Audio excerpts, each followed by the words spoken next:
Thank you. अस्सलाम वालेकुम नाज़रीन, मैं हूं आपकी मेज़बान कोमल असलम और आज हम बात करने वाले हैं मौसमी तब्दीलियों पर।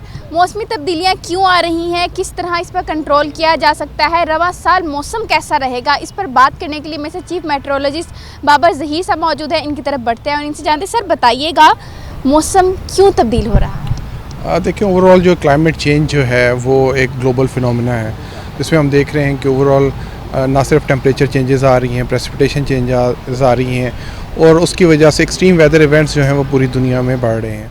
सर सबसे पहले मुझे ये बताइएगा कि इस दफ़ा कौन सा जो सिस्टम है वो हमारे वेदर पर असरअंदाज हो? पहले देख लें कि क्लाइमेट चेंज जो है वो किस तरह हो रही है। क्लाइमेट चेंज जो है वो जो एमिशंस हैं, कार्बन एमिशंस हैं, उसकी वजह से जो है वो हो रही हैं। टेम्परेचर्स क्यों बढ़ रहे हैं, उसकी वजह से जो हीट ट्रैप है वो ज़्यादा हो रही है। हीट ट्रैप होने की वजह से जो नॉर्मल प्रेशर पैटर्न्स हैं, वेदर पैटर्न्स हैं, डिस्टर्ब हुए हैं और उसकी वजह से एक्सट्रीम वेदर इवेंट्स आ रहे हैं। ग्लोबली अगर देखा जाए तो वेदर पैटर्न्स जो हैं वो दो जो हम टेली कनेक्शंस कहते हैं, ट्रॉपिकल पैसिफिक के अंदर टेम्परेचर्स जो हैं बिलो नॉर्मल या अबव नॉर्मल हों तो उसके पॉजिटिव या नेगेटिव इम्पैक्ट्स आते हैं रेनफॉल के ऊपर। तो इस वक्त जो है वो न्यूट्रल लानीना कंडीशंस हैं, एनसो कंडीशंस जो है वो नॉर्मल हैं। तो ओवरऑल इस वक्त जो है वो पैटर्न जो है वो नॉर्मल कंडीशंस की तरफ है। सर इस दफ़ा जो है वो ये भी हीट वेव का खदशा भी जाहिर किया गया है। टेम्परेचर भी बताया जा रहा है कि 4 से 7 डिग्री इजाफे के साथ रिकॉर्ड किया जाएगा। पिछले साल तो टेम्परेचर ने वैसे ही तमाम रिकॉर्ड तोड़े, तो क्या इस दफ़ा भी हीट वेव ज़रूरत से ज़्यादा बढ़ेगी? देखें, ओवरऑल जब हम देख रहे हैं, अगर देखें ओवर द ईयर्स ना सिर्फ हीट वेव्स की ड्यूरेशन में इजाफा हो रहा है, उसकी इंटेंसिटी में भी इजाफा हो रहा है और जो एरियाज़ हैं जो इनको इनगल्फ करते हैं, जो अंडर इन्फ्लुएंस आते हैं, वो भी ज़्यादा हो रहे हैं। और ये फिनोमेना जो है वो पूरी दुनिया में हम देख रहे हैं कि इस तरह के जो एक्सट्रीम वेदर इवेंट्स जो हैं हीट वेव्स की सूरत में ज़्यादा हो रहे हैं। तो इस दफ़ा भी हम देख रहे हैं कि अप्रैल के महीने में भी टेम्परेचर्स जो हैं वो मामूल से बढ़े हुए हैं और इस वीक जो है वो टेम्परेचर्स जो हैं पूरे पाकिस्तान में, ख़ासतौर पर जो प्लेन एरियाज़ हैं पंजाब और सिंध के, उसमें अबव नॉर्मल टेम्परेचर्स रहेंगे और हीट वेव की कंडीशंस जो हैं वो डेवलप हो जाएंगी। हीट वेव को कितनी देर तक रहेगा, क्या दौरान? ओवरऑल मैंने जैसे कि कहा कि पंजाब के अंदर, पंजाब के खासतौर पर प्लेन एरियाज़ और सिंध में जो है वो इसकी इंटेंसिटी ज़्यादा है। पोठवा रीजन में बुध की शाम या रात के वक्त आंधी आएगी, जिसकी वजह से टेम्परेचर जो है वो किसी हद तक जो है पोठवा रीजन में कम हो जाएंगे। लेकिन पंजाब के जो मैदानी इलाके हैं, सिंध के इलाके हैं, इन तमाम इलाकों में अगले जो है वो 3-4 रोज़ में के दौरान जो है वो दिन के दर्जा हरारत जो है वो बढ़ ही रहेंगे।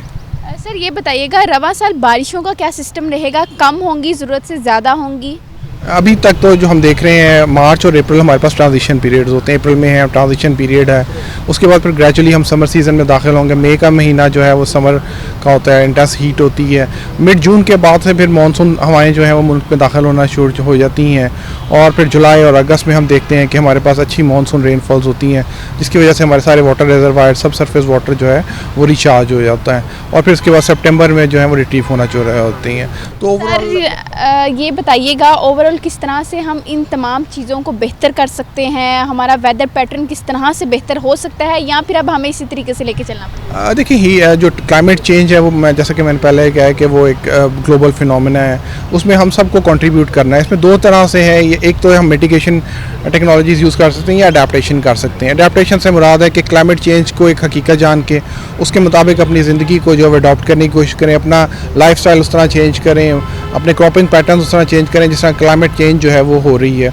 और उसके साथ साथ लॉन्ग टर्म के लिए कि अगर हम जो ग्लोबल टेम्परेचर राइज़ है उसको काबू करने के लिए हमें जो हमारे एमिशंस हैं उसको हमें चाहिए कि हम कंट्रोल करें। और क्योंकि ओवर द ईयर्स ये टेम्परेचर राइज़ किया है, तो लेकिन इसके लिए भी हमें लॉन्ग टर्म प्लानिंग और सस्टेनेबिलिटी चाहिए होगी ताकि हम ये ग्लोबल टेम्परेचर राइज़ को काबू कर सकें। सर रवां साल गर्मी का दौरानिया कितनी देर रहेगा, कितने महीने रहेगा, कब जो है वो मौसम सरमा आएगा? मतलब इस साल जो है वो हमें क्या ज़्यादा देर गर्मियाँ बर्दाश्त करना पड़ेगा? देखिए, मैंने आपको बताया कि ये जो महीना है ट्रांजिशन पीरियड है, मई तक हम जो है वो गर्मियाँ, शदीद गर्मी होती है। मिड जून के बाद मानसून सीज़न स्टार्ट होता है और फिर जुलाई और अगस्त में हमारे पास मैक्सिमम रेनफॉल्स होती हैं और फिर सितंबर और अक्टूबर के अंदर फिर हम एक ट्रांजिशन पीरियड से गुजर के फिर हम विंटर सीज़न के अंदर दाखिल होते हैं। तो ये एक साइकिल है, जो सीजनल साइकिल है, उसी को हम फॉलो कर रहे होते हैं और उसमें थोड़ी बहुत वेरिएशन जो है आती रहती है। गर्मियों के सीज़न में हमें एक्सट्रीम वेदर इवेंट्स जो अब हीट वेव्स की सूरत में है वो हमें मिल रहे हैं आजकल। सर जैसे टेम्परेचर बढ़ेगा, गर्मी का दौरानिया भी बढ़ेगा? जी बिल्कुल, हम देख रहे हैं कि गर्मियों का दौरानिया जो है वो ओवर द ईयर्स जो है पिछले चंद सालों से वो जो है वो बढ़ रहा है।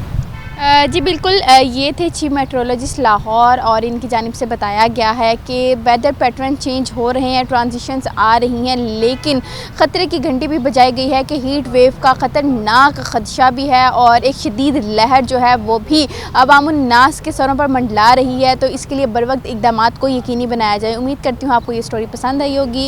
इसी के साथ मुझे दीजिए इजाज़त, इंशाल्लाह फिर मुलाकात होगी। अल्लाह हाफ़िज़।